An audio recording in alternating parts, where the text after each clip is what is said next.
Ciao a tutti e benvenuti in questo nuovo video. Io sono Miriam e in questo canale condivido con voi alcune idee per rendere la vostra vita più lenta e consapevole. Sono convinta che la lentezza, spesso considerata una caratteristica negativa, abbia in realtà tante cose da insegnarci e potrebbe portare a miglioramenti in moltissimi ambiti della nostra vita.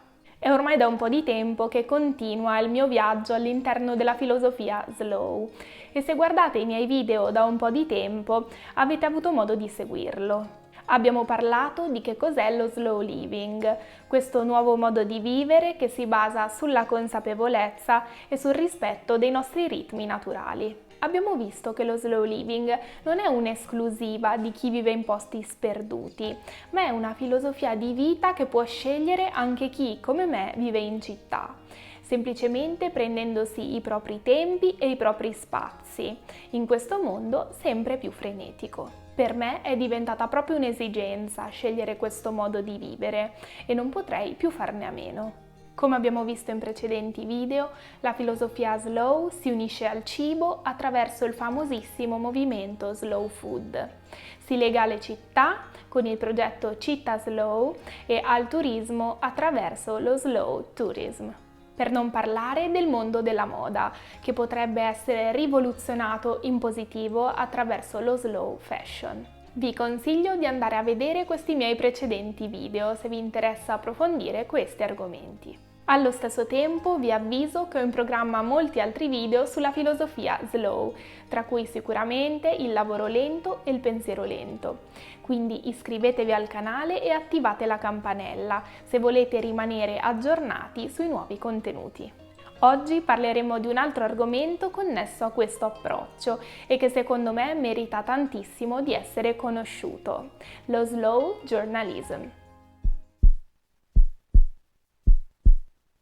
Probabilmente capita anche a voi di sentirvi sopraffatti dalla mole di informazioni che riceviamo tutti i giorni. E non solo ci sentiamo sopraffatti, ma spesso ci sentiamo anche bombardati da notizie di dubbia provenienza, che non fanno altro che confonderci e allarmarci. Non so se avete anche voi la stessa sensazione, ma in questo periodo c'è un altissimo bisogno di chiarezza e di dare voce a fonti autorevoli e verificabili. Su qualsiasi argomento possibile si sente di tutto e questo di certo non aiuta ad orientarci e ad aumentare la nostra tranquillità. Anche in questo caso la filosofia slow ci viene incontro, elaborando un modo alternativo di fare giornalismo. Che cos'è lo slow journalism? Il giornalismo lento, in inglese slow journalism, è un modo alternativo di fare giornalismo che si basa sull'apertura, sulla collaborazione e sul rispetto. È un giornalismo positivo e orientato alle soluzioni. È una risposta alla crisi del giornalismo tradizionale ed è un giornalismo che si mette al servizio delle persone.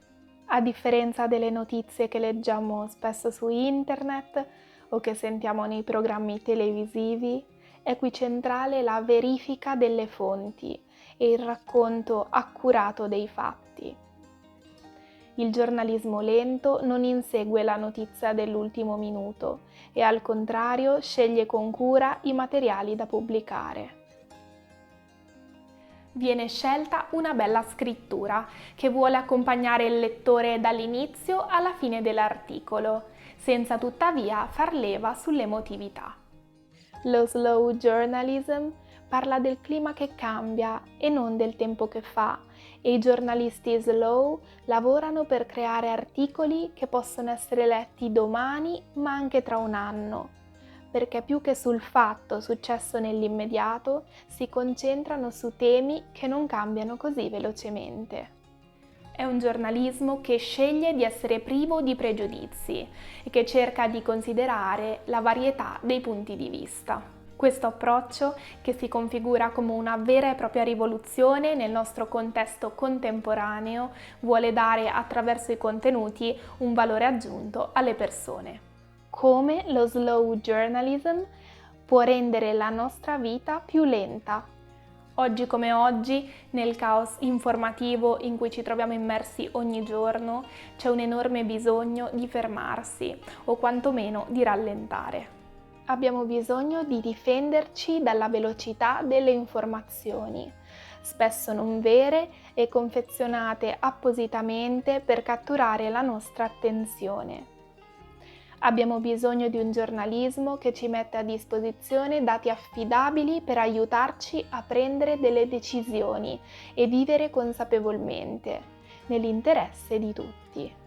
Personalmente ho sempre sentito il bisogno di avere un punto di riferimento dove raccogliere le idee e farmi una mia opinione sui diversi argomenti, lontano dal rumore e dalle polemiche a cui siamo abituati. E mi fa proprio piacere sapere che non sono la sola a sentire questa esigenza.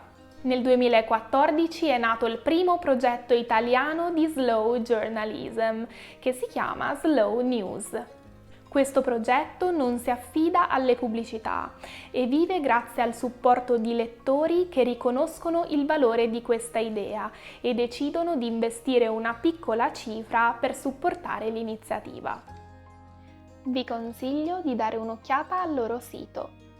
Vi lascio il link in descrizione. Credo che lo slow journalism possa aiutarci a rendere la nostra vita più lenta e consapevole, attraverso il piacere di una buona lettura che possa arricchirci come persone.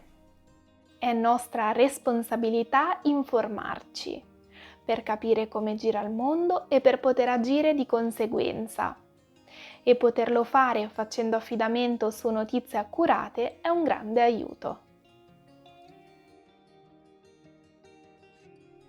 Spero che questo video vi sia piaciuto e che vi abbia fatto scoprire qualcosa di nuovo. Fatemi sapere nei commenti se già conoscevate il giornalismo lento e se vi piace come idea. Vi ricordo di lasciare un mi piace al video se vi è piaciuto e di condividerlo con altre persone che potrebbero essere interessate a questi temi. Dietro ciascun video, anche se non si vede, c'è davvero molto impegno e mi fa davvero piacere quando mi lasciate un commento o quando comunque mi fate capire che gli argomenti trattati sono di vostro gradimento.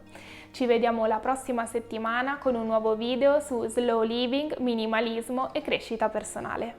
Grazie e ciao!